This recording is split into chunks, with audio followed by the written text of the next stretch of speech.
మనోజ్, నువ్వు నా బిడ్డవి. లక్ష్మీ ప్రసన్న, విష్ణువర్ధన్ బాబు, మనోజ్ కుమార్. నిన్ను ఎలా పెంచానురా నేను? అందరికంటే నిన్నే గారాబంగా పెంచానురా.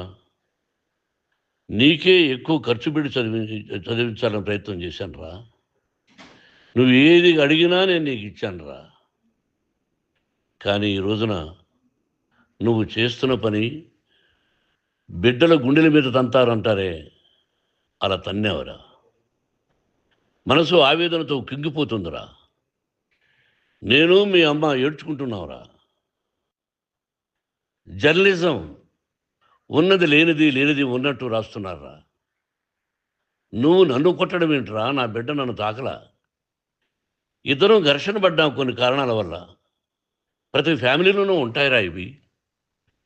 లేనివాడు ఎవరైనా ఉంటే ప్రపంచంలో ఒకరున్నారేమో, 1% ఉంటుందేమో. అటువంటి వాళ్ళ ఇంటికి వెళ్ళి కాళ్ళు గడిగి నిద్రపోసుకోవచ్చు. భారత భాగవత రామాయణాలు చూసావు కదరా. ఏమిటిది? మీ అమ్మ ఎంత కుమిలిపోతుంది ఈ రోజున హాస్పిటల్ చేరింది. నీ వల్ల హాస్పిటల్ చేరుతాను. చూడు మనోజ్, నీకు అన్నీ ఇచ్చిన ఈ రోజున నువ్వు నా గుండెల మీద తనడమే కాకుండా అపకీర్తి తీసుకొచ్చావు. ఏదేదో రాశావు, ఏదేదో చెప్తున్నావు. కొంతమంది జర్నలిస్టులు ఉన్నది లేనిది, లేనిది ఉన్నట్టు రాసే వాళ్ళ తత్వం వాళ్ళకి. ఎందుకంటే టీఆర్పీ పెరగాలి. ఇది వాళ్ళ నైజం. మనం మార్చలేము. వాళ్ళందరి మీద మన కోర్టుకు వెళ్ళలేము. వాక్ స్వాతంత్రం అంటారు, ప్రజాస్వామ్యం అంటారు. ప్రజాస్వామ్యంలో కూడా కొన్ని హద్దులు ఉన్నాయి. ఇది నీకు తెలుసు అనుకున్నా. ఎంత మంచి నటుడివి నువ్వు. నీ భార్య మాటలు విని తాగుడుకు అలవాటు పడిపోయావు. వింటున్నావా మనోజ్? ఎవరిని నమ్మాలో ఎవరిని నమ్మకూడదో పరిస్థితి తీసుకొచ్చావు. విద్యాలయాలు ఎంత గొప్పవిరా. మనం 25% కులమతాలకు అతీతంగా ఫ్రీ ఎడ్యుకేషన్ ఇస్తున్నాంరా. క్యాస్ట్ అనేది తీసేశానురా 92లో ప్రాస్పెక్ట్స్లో. నువ్వు చదువుకున్నావురా. అక్కడ చదువుకున్న బిడ్డలు ఐఏఎస్, ఐపీఎస్ అయ్యారురా. ఎంతోమంది గొప్పవాళ్ళు అయ్యారురా. నువ్వు నటుడుగా ఎంతో గొప్పవాడివి. తాగుడికి అలవాడబడి నువ్వు నీ భార్య ఇంట్లో బిహేవ్ చేస్తున్న విధానం ఆ భగవంతుడు సర్వేశ్వరుడు తెలుసు. భగవంతుడు చూస్తున్నాడు రా. నేను తప్పు చేసినా, నువ్వు తప్పు చేసినా, ఎవరు తప్పు చేసినా. ఎంత అవకాశం ఇచ్చావు మాట్లాడుకునేదానికి అందరికీ. ఇన్ని సంవత్సరాల్లో మన విద్యాలయాల్లో ఒక్క తల్లి కానీ ఒక తండ్రి కానీ ఏమైనా చెప్పారా? ఆ బిడ్డలు మన బిడ్డలు రా. మీరెంతో నాకు అక్కడ ఉన్నవాడు కూడా నా కూతుర్లు, నా కుమారులు. ఎంతమందికి ఫ్రీ ఎడ్యుకేషన్ ఇస్తున్నావు. వాడి దగ్గర ఏది ఆశించలా. నువ్వు ఎందుకు ఇలా తయారైపోయావు? ఎందుకు ఇంట్లో ఉండే పని వాళ్ళందరినీ కొడుతున్నావు? వాడు పని చేసుకోవడానికి మన ఇంటికి వచ్చాడు రా. ఆ పనివాడిని కొట్టడం చాలా మహాపాపంరా. నేను వేరురా. నేను దండించడం వేరురా.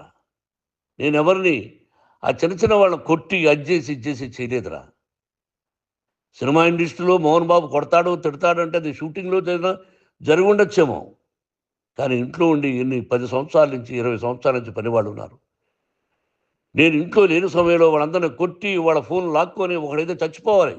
వాడు పోలీస్ కంప్లైంట్ ఇచ్చి ఉండొచ్చు. నేను వద్దు అని వాడిని బతిమాలాడు. పోలీస్ కంప్లైంట్ కూడా ఇవ్వడా. ఇంకైనా నువ్వు నీ భార్య మారి బయట ఉండండి రా అన్నాను నేను. లేదు డాడీ, తప్పు చేయలేని ఒకసారి వచ్చావు, మళ్ళీ తప్పు చేశావు, మళ్ళీ వెళ్ళావు, మళ్ళీ ఈసారి తప్పు చేయనన్నావు. ఏమండి వీడు తప్పు చేయడం అని మీ అమ్మ చెప్పింది. ఇంట్లో పెట్టుకున్నా. మళ్ళీ నువ్వు చేస్తున్నది, ప్రతిరోజు నువ్వు తాగుతున్న విధానం నీకే తెలుసు. ఇది ప్రజలు నమ్ముతారా లేదా అనవసరం నాకు. నేను నీకు చెప్తున్నా, ఇంతటితో పులి స్టాప్ పెట్టాలి. 3 రోజుల నుంచి రకరకాలుగా రాస్తున్నప్పుడు నా మనసు ఆవేదనతో ఉంది. మళ్ళీ చెప్తున్నా, Mohan Babu university is greater than temples. Greater than temples.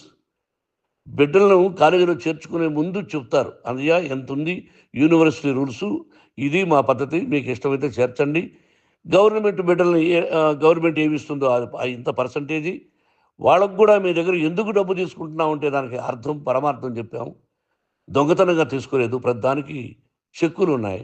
అది అకౌంట్ ఉంది. దానిలో తప్పులు జరిగితే డిపార్ట్మెంట్ ఉంది. కాలేజీలో ఇంకేదైనా తప్పు జరిగితే గవర్నమెంట్ ఉంది. ఇవన్నీ నీకు తెలుసు. ఈ రోజున ప్రపంచంలోనే నెంబర్ 1గా చేయాలని మీ అన్న కష్టపడి ఇతర దేశాల్లో నెంబర్ 1 యూనివర్సిటీ టైఅప్ చేశాడు. ఈ రోజు నువ్వు చేసిన విధానం ఏమిటి? నువ్వే ఒకప్పుడు నాకు ఇవి ఏమొద్దు నేను యాక్టింగ్ అన్నావు. ఈ రోజున ఏం చేస్తున్నావు? విద్యాలయాల మీద పడ్డావు. తల్లిదండ్రులు చాలా గొప్పవాళ్ళురా.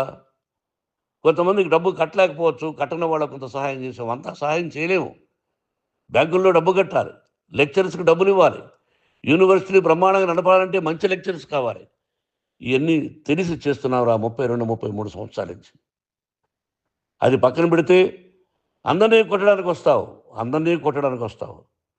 మీ అన్నం తిడతావు. ఒక వ్యక్తి వినయ్ గారనే ఆయన వ్యక్తి హెల్ప్ చేయడానికి వస్తే ఆ వినయ్ ఎవరు లజ్జాగుడికి చంపేస్తాను వాడు అన్నావు. ఇవన్నీ ఎంత తప్పురా? అంటే మీ నాన్నగారికి ఎవరు సహాయం చేయడానికి వస్తే వాళ్ళందరినీ లజ్జాగుడుకులు అంటావు. చంపేస్తానంటావు. మీ అన్నను చంపేస్తానన్నావు. చంపరా చూద్దాం మీ అన్న నేనే అన్నా. తాకరా నీ ధైర్యం ఉంటే అన్నా.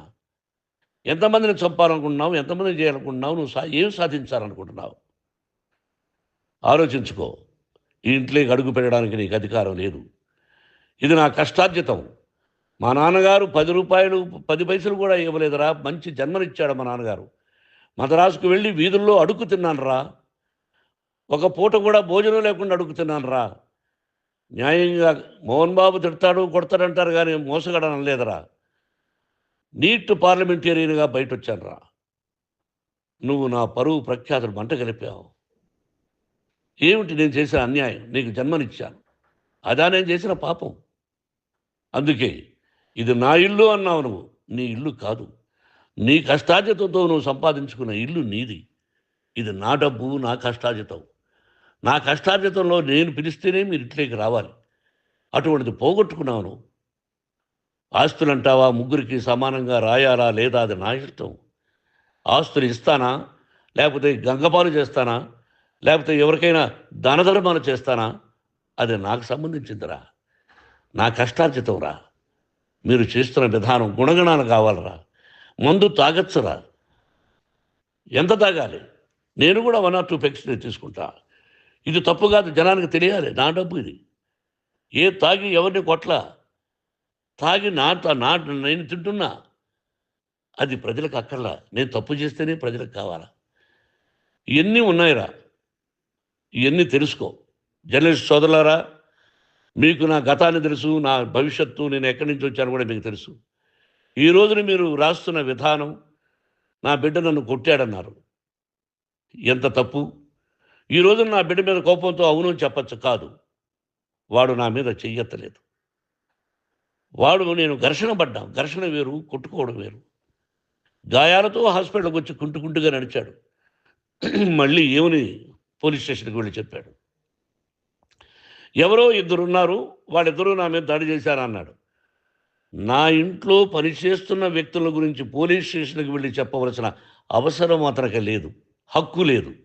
పోలీస్ డిపార్ట్మెంట్ కూడా తెలుసుకోవాల్సిన విషయం. నా ఇంట్లో ఉండే వర్కర్స్ మీద నేను కంప్లైంట్ ఇవ్వాలి. నువ్వు పర్మిషన్ లేకుండా నా ఇంట్లోకి నువ్వు చొరబడి ఈ ఇల్లు నాదంటూ ఇంట్లో పనిచేస్తున్న వర్కర్స్ మీద కంప్లైంట్ ఇచ్చావు. అది ఎంతవరకు పోలీసు న్యాయమో రూల్సో చూద్దాం. పోలీస్ డిపార్ట్మెంట్ ఇంటికి వచ్చింది. వాళ్ళకి రాశాను ఉత్తరం. అయ్యా, నేను సీనియర్ సిటిజన్ని, నాకు రక్షణ లేకుండా ఉంది. నా బిడ్డ వల్ల నా ఇంట్లో నుంచి నా బిడ్డను పంపించేసి ఇది నా ఇల్లని. వాళ్ళు నాకు సమాధానం ఇవ్వలేదు. ఇవ్వకపోగా ఎవరిని పట్టించుకోలేదు. ఇప్పుడు పోలీసు వాళ్ళు వచ్చి ఏమండి రూల్స్ ప్రకారం నా బిడ్డ ఇంటికి రాకూడదంటే మాకు హయ్యర్ డిపార్ట్మెంట్, హయ్యర్ అథారిటీ వాళ్ళు ఫోన్ చేశారు. మీరు ఎవరిని స్టాప్ చేయొద్దండి, బయట నుంచి ఎవరైనా వస్తే వాళ్ళని స్టాప్ చేయండి అన్నారు. 2 రోజుల నుంచి 10 మంది 20 మంది వస్తున్నారు. వాళ్ళు అలా చూస్తూ నిలబడ్డారు. వాళ్ళు ఫోటోలు తీసుకున్నారు. వాళ్ళ మీద మళ్ళీ వదిలేస్తున్నారు. ఎవరిని నిందించాలి? But I give respect to the police department. వాళ్ళకి ఎవరు ఏ అధికారి ఫోన్ చేశాడో, ఆ అధికారికి ఏ పొలిటీషియన్ చేశాడో అది వాళ్ళకే వదిలేస్తున్నా. కాబట్టి వాళ్ళు పోలీస్ కంప్లైంట్ ఇచ్చినా కూడా మేము సంబంధం లేదని అంటున్నారు కాబట్టి నేను నా బిడ్డను నిన్ను నాపు చేస్తున్నా. నువ్వు ఇంట్లోకి వచ్చే అధికారం నీకు లేదు. నువ్వు వచ్చి నీ బిడ్డను తీసుకెళ్ళు. సంతోషం. నువ్వు రాలేదు, నీ బిడ్డను జాగ్రత్తగానే చూసుకుంటావు. Take care your daughter, that's all. మీ అమ్మ హాస్పిటల్లో అడ్మిట్ అయింది. రేపో ఎల్లుండో మీ అమ్మను పిలిపించి బాగైన తర్వాత ఇదిగో నువ్వు నీ కొడుకు బిడ్డను తీసుకెళ్ళి వాడికి అప్పచెప్పని చెప్తాను పోలీసు వాళ్ళ ఆధ్వర్యంలో. ఇది 100% జర్నలిస్టు సోదరులారా, పులి స్టాప్ పెట్టండి. మీకు కుటుంబాలు ఉన్నాయి, మీ యజమానులకు కుటుంబాలు ఉన్నాయి. మీ కుటుంబాల విషయాలు, మీ యజమానుల కుటుంబాల విషయాలు మేము ఎవరు జోక్యం చేసుకోవాలా. మేము నటీనటులం. మాది తప్పుంటే నటుడుగా నన్ను ఫెయిల్యూర్ అని రాయండి, నా నటన బాగలేకపోతే రాయండి.